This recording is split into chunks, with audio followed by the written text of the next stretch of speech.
So maybe you bought an older device, older meaning not the latest and greatest that's come out from, Powkiddy or Anbernic or one of these companies for retro gaming, and you want to get it running properly. Now, I haven't asked the clients, the friend that I've now made locally who wants to get these devices set up, why he needs this done. Basically, they bought these for their 2 kids, and it's Powkiddy X55, and they just said it's not booting properly, they can't get it running, and they're trying to get ROCKNIX running. So I'm guessing that they bought it without an SD card, and so now they just want it to run properly. So I said, to be safe, you can set up the SD card and send it to a person, but I think it's just safer to have the device, initiate the card on the device itself, and get it all up and running. So let's just see what they've sent me here. I did ask for both devices. I see there's one box, but okay. So they've packed both devices into one box. Let's have a look here. I think we've got a black and a blue one. So that's kind of this person's situation, and I thought I would just use this as an opportunity to make a video about how I set up a Linux device. And it's nice because ROCKNIX is a well-developed software for a lot of devices. And so I thought it is a good way to show people how to set up their device, and it's going to cover a lot of bases because there's a lot of devices that can run ROCKNIX. And ROCKNIX, while there's no auto resume natively, it uses a start button for the menu. So there's some sort of weird quirks compared to like sort of normal people. But this doesn't have a menu button. That's one of my gripes, is that a lot of these custom firmwares don't utilize the menu button. But this doesn't have it, so once you get used to it, ROCKNIX is probably my favorite operating system because a lot of the custom shaders and RetroArch settings are in the main menu, so you don't have to learn a bunch of different things to get it running. You just need to learn ROCKNIX, you need to learn your front end, your system that is visible to you. You don't need to learn any back end stuff. So once you get used to ROCKNIX, it is very nice to use. So this is a great starter video for anyone that wants to set up a Linux device and have it running for years to come and have a lot of gaming pleasure. So let's get going. And a note on these cards. This is a Patriot brand. I don't know who they're affiliated to, but a lot of these cards are a lot better. So in the olden days, people were putting really, really bad cards in here, SD cards, and they were failing. Like a lot of things in this hobby, it was a few people who made a lot of noise about it, but actually I've been using some of the really terrible cards that I've been sent, and I reflash them and reuse them, and I haven't had too many issues. So long story short, the SD cards are not too bad. So they've done something wrong here. So what I'm going to do is I'm just going to do a fresh install of ROCKNIX. I'm going to do a fresh installation of games and BIOS and all that stuff. And so I'm not allowed to tell you where to get ROMs and BIOS, especially ROMs. You're supposed to own your own ROMs and all that sort of thing. But for that sort of thing, just Google it. You'll quickly find what you're looking for. I've just done a ROCKNIX setup guide, which is handy because I'm doing this video today. So I've got a written guide in the description. Everything you need to know is in that written guide. And so let's jump right into setting up ROCKNIX on these X55s. Earl Grey. Okay, so what you'll need an SD card reader. You need a computer running Windows. Well, I'm running Windows, but you can run Mac or Linux or anything. You can do this installation with those operating systems. A copy of Rufus. For Windows, I like to use Rufus to burn disk images. I think with Mac and Linux, it's easier. There's a built-in app for both of those operating systems. You need a 2 SD card setup. So this person has provided 2 SD cards in each of these devices. And we need to download the latest version of ROCKNIX. All right, so we go to the ROCKNIX website. Under the install tab, there's a releases page. You click on the releases page, scroll down. Now they've got a little table here with all the devices. So you will just search here for your device. I'll look at Powkiddy X55 is all on its lonesome. So we will just download this, or you can scroll down to the bottom if you want to just make 100% sure you're getting the latest version. Here we go. 3566 X55. So let's download that. While that's happening, let's quickly talk about the X55. Now, I'll put the price on the screen. There's a little bit of jank to every Powkiddy device, like it's a little bit sort of cheaply made, but this is still probably the most affordable large screen RK3566 device you can get. RK3566 is going to play everything up to PSP is going to play a little bit. You won't get PS2 on here, but PS1 will be nice. So all of those systems, you will get a little bit of N64. Well, actually a decent amount of N64 on here. All those systems up to the PS1, N64 era, and then PSP as well. So even though it's got limited PSP gameplay, I've seen guys get quite a few PSP games going on here. So you've got the lovely big screen to do that with. The RK3566 is going to struggle if you put too many like shaders on your games. So that's your limitations on this device. What I really, really love about this device is the ergonomics, the large screen, the very big D-pad. And even though it has, for such a low power device, has a joystick up top, I kind of like that. Because it's a snappy Switch style joystick, I enjoyed playing 2D systems, like playing my Darkwing Duck with this, but you know, I do wish the D-pad was up top. But overall, it is, for the price, a really lovely device with like a great ergonomics. So you're getting a lot for your money here, especially now that it's older. You'll find specials on AliExpress and that. So it's still a very, very good device. I'm going to put the link to Lit NXT. The reason why I support Lit NXT is because they offer free shipping worldwide. So please check out their link. Definitely a good shop to look for these sorts of things on. And you know, whether you are happy with the ergonomics, or you maybe want to get a 3D grip printed, or you want to do some custom buttons, maybe you want to customize the D-pad, all of that sort of thing can be done on a website called PCBWay. That's today's sponsor. And so please go check out their website. They have a shared projects page, which is really nice for looking for other people's projects and then copying them. Their quotation system is very comprehensive. If you get stuck, there's a help section in the bottom right-hand corner of their website, and you can put in all the specs to your project, upload your 3D print files or your SVG files or whatever you need to get the project done. Send it to them, they'll give you a quote, and off you go. So please check out PCBWay. Thanks so much for sponsoring the video. So now the trick is to flash these two 16 gig cards. I really got to keep my wits about me now, but I'm going to flash the two 16 gig cards. And by flash, I mean wipe them clean, format them. And I use something called Mini Tool Partition Wizard. Any formatting tool if you've got a favorite. Mini Tool is a free piece of software, but I've been using it for quite some time now, and it hasn't steered me wrong. And it works quite quickly as well, which is one of the reasons I like it. All right, so you just got to make sure that you find the right hard drive. Or the SD card. So here we got 14.56. So that's the smallest thing I have plugged into my computer. So make sure that you've unplugged any other extra drives and that. So all I have is my internal 1 terabyte and my hard drive with Windows on it. So delete all this. So the reason I'm confident in wiping these clean is that I know that he put their ROMs on the 128 gig card. So these 16 gig cards can be wiped clean and just put a new version of ROCKNIX on it. So I'm just going to create an exFAT partition on here. You can probably create anything, but I just know exFAT is easy to work with, and all new SD cards come partitioned as exFAT. There we go. That one's done. And then I'm just going to eject that. So this one is wiped clean. Now we wipe the next one clean. There we go. Remove that. Now I just want to see what this person has done with all these SD cards. So let's start with the first 128 gig card. No, don't scan and fix, because that's going to mess up your partition. Probably this. There we go, ROMs. See, what's happened here is this person set this up on Mac, and Mac creates these hidden files. Now, Windows and Linux are going to read those files. So that's what we were seeing on there.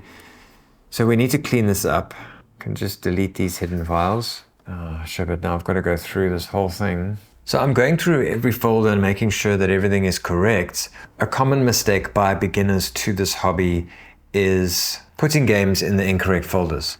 So I'm just going through and having a look to see if they have maybe put some games in the wrong folders. So far everything's looking good. Okay, we've cleaned it up. Okay, now that I've checked these SD cards, I've deleted those system files off his ROMs card. We're going to move on to what would essentially be a normal installation.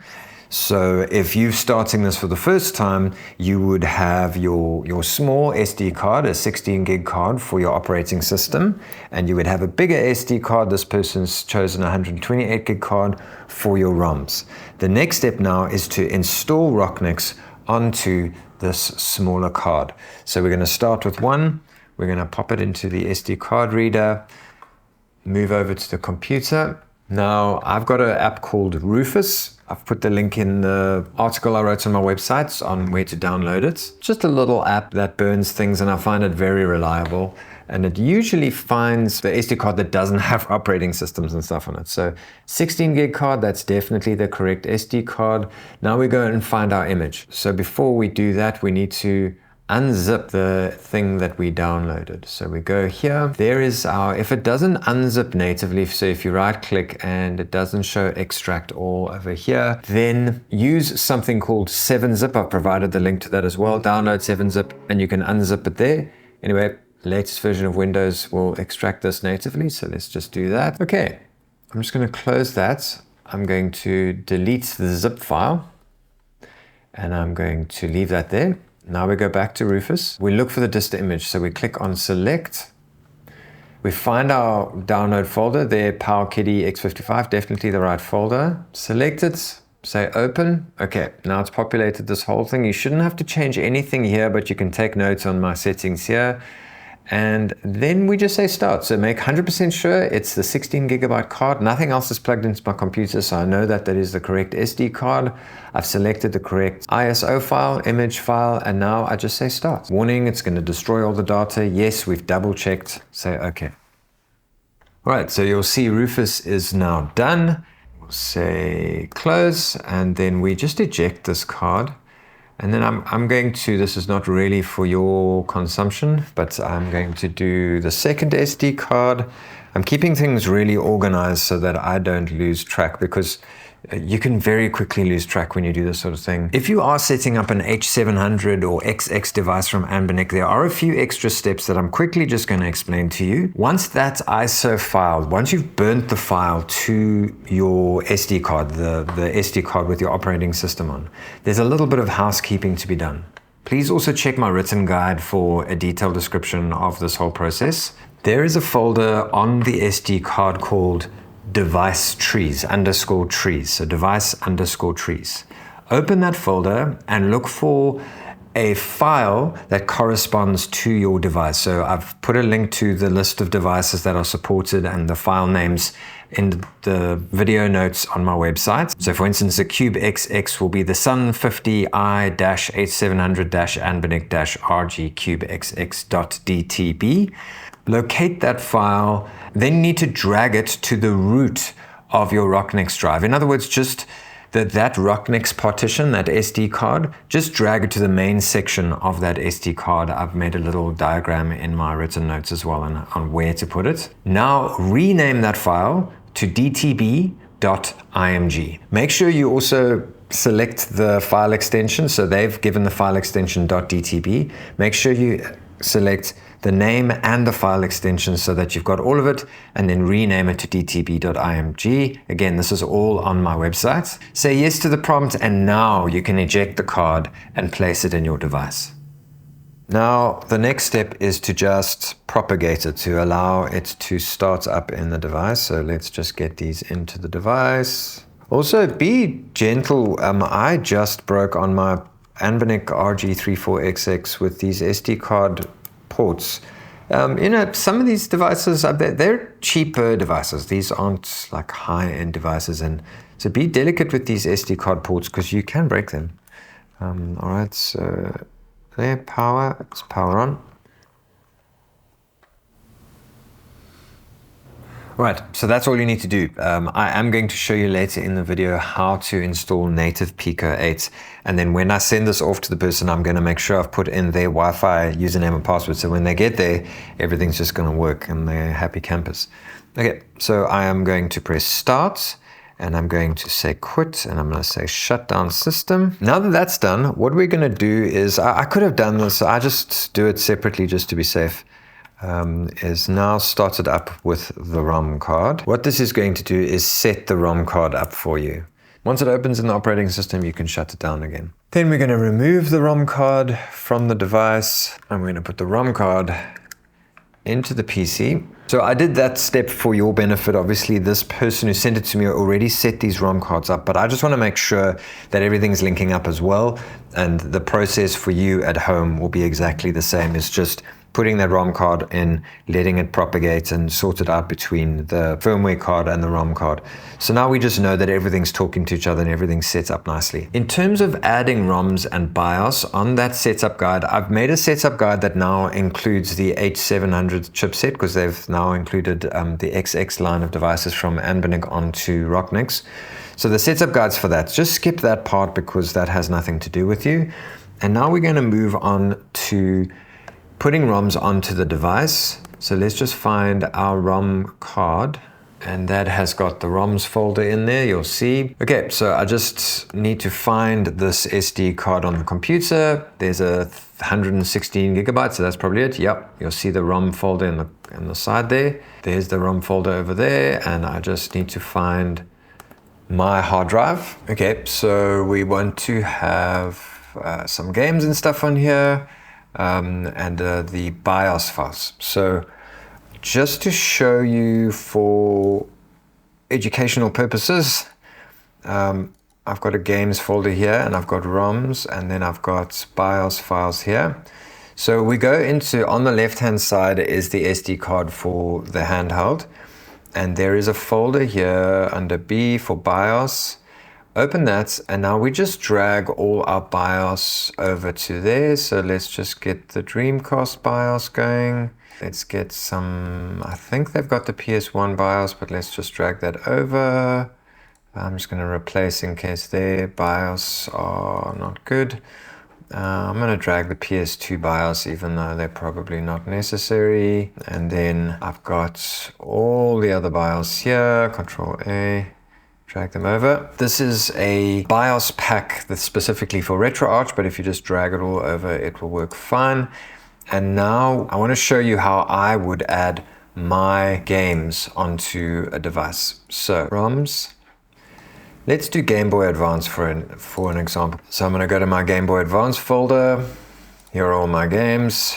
Select them and drag them over. So all you need to do is just make sure that you could put the correct ROMs in the correct folders. I've put a little bit of a guide on my website link, so go have a look there. The next thing we want is a few PSP games on here, so let's do that. PSP. Now I'm going to just do file type. I've got these CSO files that are a little bit smaller. Then I'm just going to choose a few that I think are nice. Assassin's Creed will be nice. Not sure if God of War is going to run, but let's just put it on there. Lego Star Wars. Little Big Planet is an easy one to run. Wipeout is a fun game. Tekken 6 should run fine. And then Skyforce is actually a really cool game. And that's it. You've just got to Google your BIOS files. I've put a thing on my website link of which BIOS files to Google and to find and to put onto the device. You just drag them into that BIOS folder, get the correct games into the correct folders, and you're off to the races. And then this was a good use case to show Mac does create those system files that I deleted earlier in the video.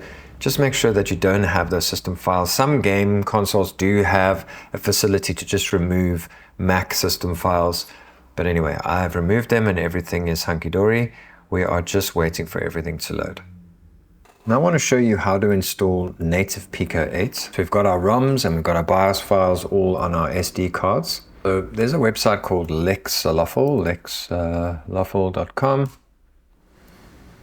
Go create an account there. You'll see my account here on the right hand side. And once you've created an account and you've paid for Pico 8, there's the Pico 8 logo. You go here and you buy Pico 8 for $14.99. Once you've done that, you can download it here under download. You need the Raspberry Pi version. This is going to work nicely on Linux. Again, you go to your downloads folder, you extract this zip folder. So you just extract all. Okay, I've already done it, so I'm just going to replace just for the sake of this tutorial. I'm going to go back here, just delete the zip folder, go back to the extracted folder. So I'm going to put that on the right hand side. I'm going to put my SD card on the left here. Go to your ROMs folder and there will be a Pico 8 folder. So open that Pico 8 folder. ROCKNIX have already created the splore.png. That is the little file that you're going to click on your device to open Pico 8. Now just drag all the sort of system files. Some aren't actually necessary, but just for the sake of simplicity, just drag these files. Don't drag the text files, don't drag the PNG file. Just drag those system files, the file, the dat file, these ones. And that's it. As simple as that. So as long as you've got these files that you've paid for, you can do that. So I'm going to eject these SD cards. We've moved over to a plate of chips for lunch. All right, so we've got our SD cards. We're going to pop them back into the devices. All right, let's power on the devices and let's see if everything is working. Now, before we do anything, we want to go in and connect to Wi-Fi. All right, enable Wi-Fi, find your Wi-Fi. So that'll be my office here. Wi-Fi enabled, and it should now eventually pop up here, the Wi-Fi logo thingy. Then we know we're connected. There we go. So now we are connected. While we're in that area there, you can enable this USB gadget function and set it to file transfer. I was testing it on another device and I couldn't get it to work, but that was an H700 device and everything is new on there. So you might be able to plug this in and use it, transfer ROMs without having to take out the SD card. So that's a little feature. Just go into game settings and we go to retro achievements settings. We enable retro achievements. You put your username and password in here. Switch hardcore mode off. Add verbose mode because that will put little notifications. It's quite fun. Rich presence you can do. Automatic screenshots is quite fun. Challenge indicators. And then Mario 1-up for when you achieve something. So once the person sends me their login details, I want to put that in for them. Then we go to updates and downloads. Here is where you can download themes. So here you can scroll through and you can download some cool themes. Let's get something that I know is good. Let's get Artflix for them. And then once it's downloaded, it says downloading here. We'll wait for it to download and then we can go to user interface setting, theme set. So we're just going to wait for that to download. So the theme is downloaded. So let's go to user interface, theme set, and we're going to get Alec Full Artflix. And if you go out, you'll see now suddenly we've got Alec Full Artflix. The next thing we're going to do is we're going to scrape. So I've put mostly their games on here and they did have some artwork. So let's just see if that followed through.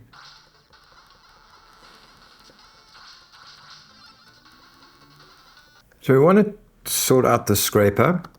What I recommend is to use, Screen Scraper is nice, but you need to go to screenscraper.net to create an account. And if you are willing to do that, go for it. And then you put your username and password in here somewhere. There we go, username and password there.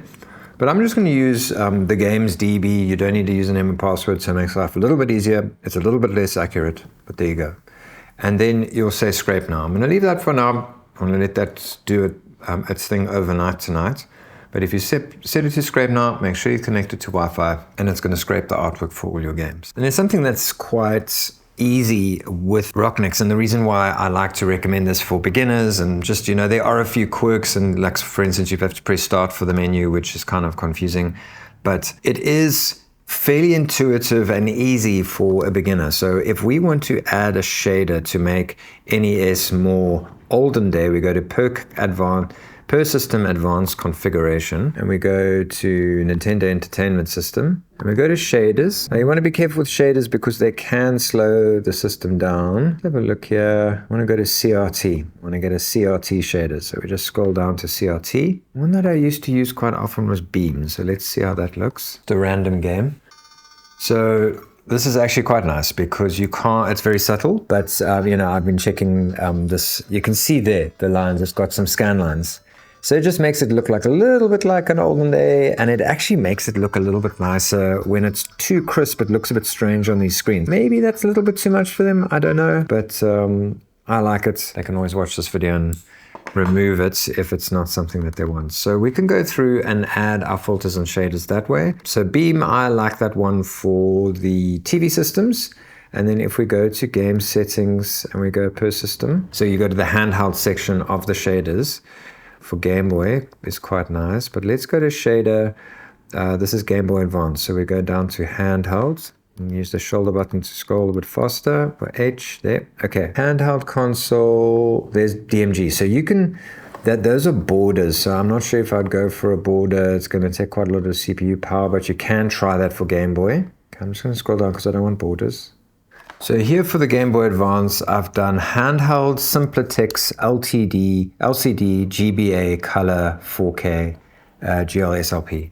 And it just creates a grid effect and makes it look a little bit like Game Boy Advance. Super Nintendo, I'll put the same, that's beam shader on. So we'll go video shader. Genesis, same thing. We're going to put beam on there. We'll leave Sega CD. PC Engine, we'll put that TV filter on. And I think that's it. And you can really play around with that. That really is a trial and error thing. There are a couple of examples that I am suggesting there. And then quickly to run through the ROCKNIX shortcuts. So you will need to take a look for your specific handheld. There might be different shortcuts, but usually either it's the menu button or the select button and something else. That's usually the hotkeys they've set up.